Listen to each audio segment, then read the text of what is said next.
Greetings everyone, welcome to Wisconsin. I'm Trevor, out walking the streets at night, going where eagles dare. And tonight, eagles dare to go to the Frequency, where Damsel Trash will be playing their second show ever. That's right, this week we're keeping things fast and punky with a couple of Madison newcomers, including the aforementioned Damsel Trash, featuring members of Little Red Wolf, and the Skizzwhores, recently transplanted from Turtle Ditch, Iowa.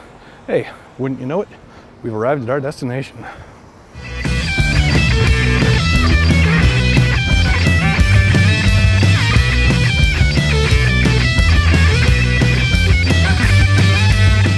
I'm Megan Rose, and I play in Damsel Trash with Emily Mills. We had this amazing party that we threw with a bunch of our friends called Drump. It's a classic east side of Madison thing where we all get together in a circle and we do drum circle stuff. It was in my place, you know, incense, bongos, djembes, stuff like that. And it just like spiraled into this awesome thing. We just like had a bunch of beers. One of the members of our group was describing someone's fashion choices as sort of looking damsel trash.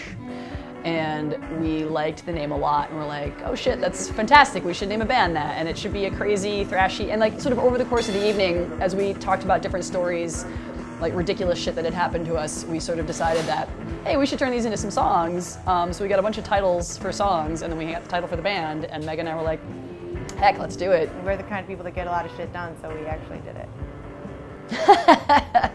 I am in the Mad Rollin' Dolls. This is Madison's premier roller derby league. It's been around for 10 years now. I am a rookie this season though. I've been a fan for a really long time, took pictures for a while, finally got my shit together, tried out, got in, member of the Quad Squad. Actually, that should be a shocker. That's the official Quad Squad sign. And I fucking love it. Roller derby's a cult, but it's like the best cult ever. It's an amazing community of people and almost entirely volunteer. It's the most challenging sport I've ever played in my life, and it's an absolute blast. And so I had to write a song about it, so that's where Sex on 8 Wheels comes from, because derby girls are fucking hot. What are you gonna do? Okay, there's only one song in all of Damsel Trash that I think I would have something to say that I don't necessarily like, and it's the song Sex on 8 Wheels, and that's only because it's so freaking fast that it's off to the races, and it just feels like it really gives you a workout. See, I like Sex on 8 Wheels, and I like the challenge of playing a really fast song, and it's super, super fun. Shut up, Megan! 1, 2, 3, 4!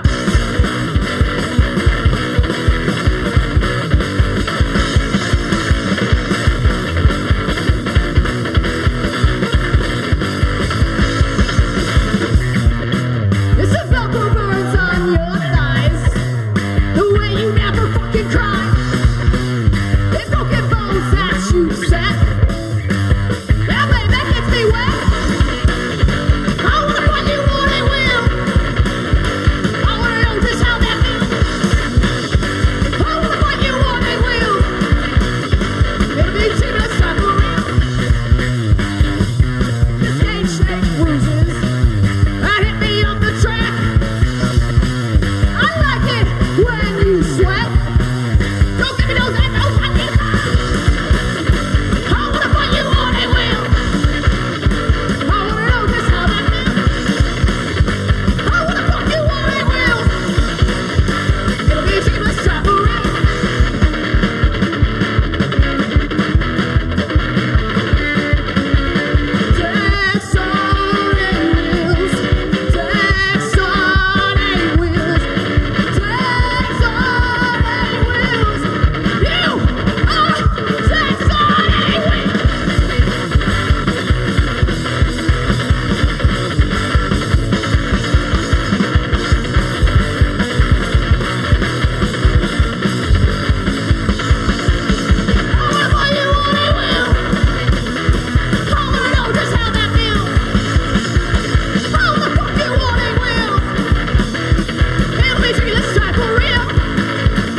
Well, my favorite Skizzwhores song would have to be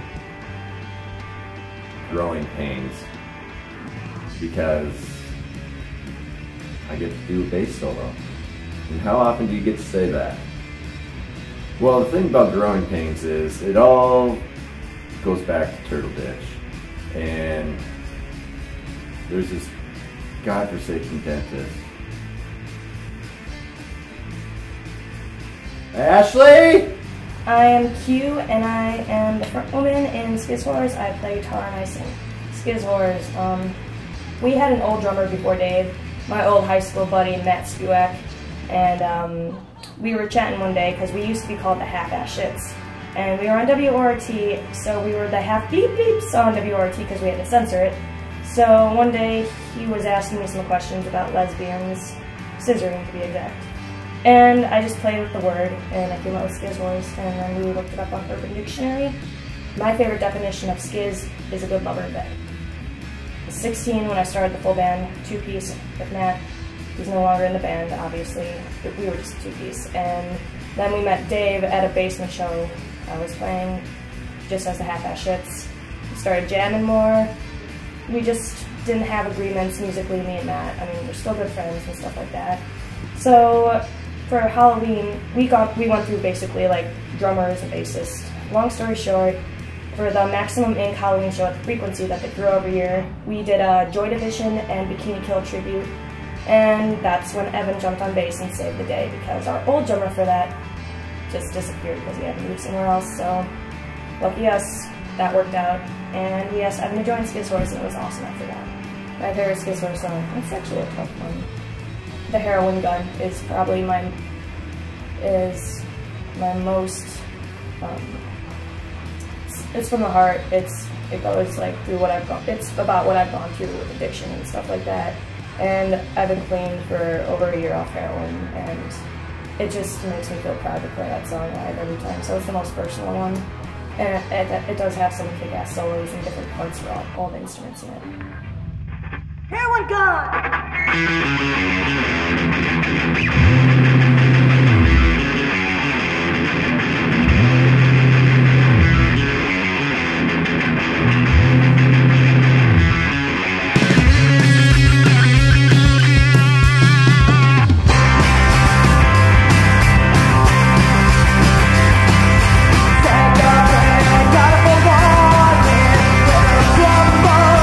Take our heart out of the dark when it will be back.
say I think like having a healthy like critic base would be good. We don't have a lot of music writers in this town. People writing about music are also those who are doing it.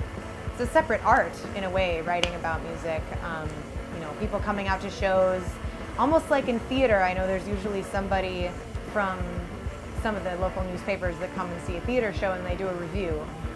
We don't really have that necessarily for a lot of bands. Like we have the Isthmus sometimes, but it's not the kind of music writing that you see in other cities. When Dame 101 still existed, which we recently put to bed, I did some music writing for them, and for Isthmus as well. So not a ton, but I've reviewed some CDs, and I just really like listening and discovering new music, and I like supporting the local scene. So when I can, I do.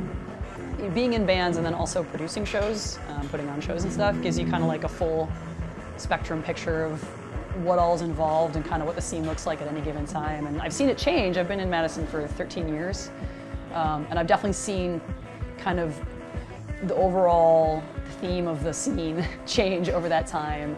There are sort of different genres that kind of come and go as the big thing at any given time.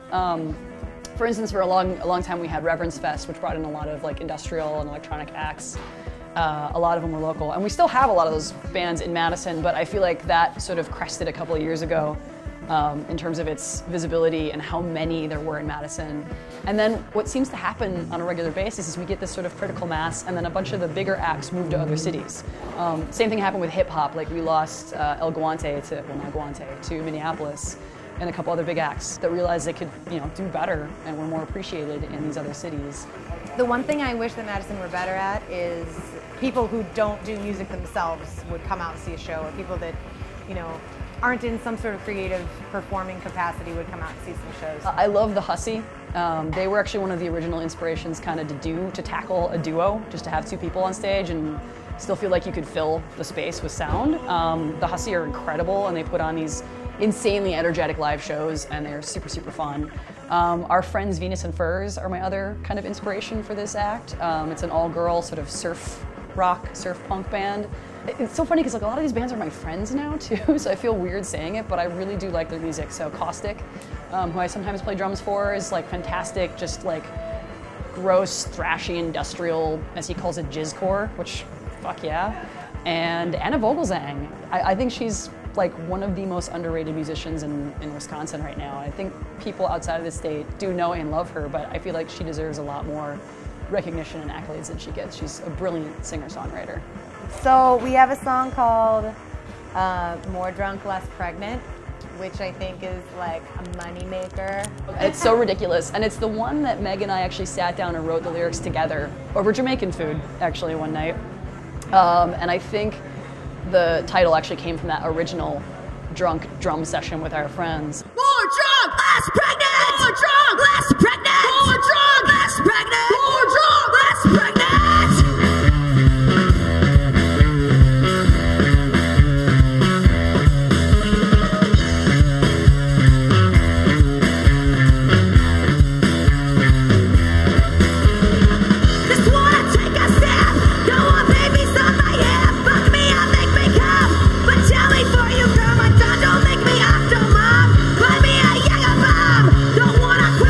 Just wanna drink until I more drunk, less pregnant.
It all started in Turtle Ditch, Iowa.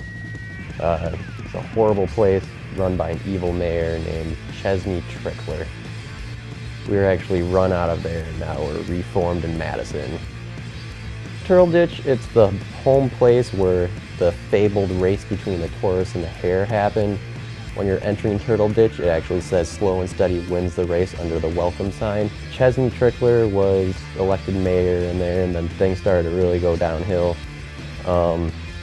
He's really into patchouli and started bringing in all the patchouli people, and the town started to reek, and we all started to stand up against him. We had the backing of our baseball team, the Snappers, which they've never won a game, but we have hopes for him still. But Turtle Ditch is, hopefully someday we can get rid of that patchouli-loving bastard. There's some really good bands that are down in Madison that I've had the pleasure of meeting and playing with, and that has been a blast for me. All the venues down here in Madison that we've played at so far, they treat us all really well, and I just love it down here, really. I wouldn't mind seeing a couple larger crowds out at shows sometimes. We've played some shows where the crowds are really good, but then we've also played some crowds where everyone just kind of stands around, and when a crowd just stands around, it makes you feel a little uneasy. I really like Eye of the Storm. I like playing that on drums. It has a really leftover crack feel to it, to me. I guess it's like about being confined, and whether you go to jail or you're under 18 and you're an angsty teen. It's like, fuck you, mom, fuck you, dad, I want to get out, I'm almost 18, blah, blah, blah. It's about, breaking free of any kind of chains or, personal bondage that you have tying you down to what you want to break free from.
Thanks. Some of my biggest influences for drums would probably be Animal from the Muppets for sure.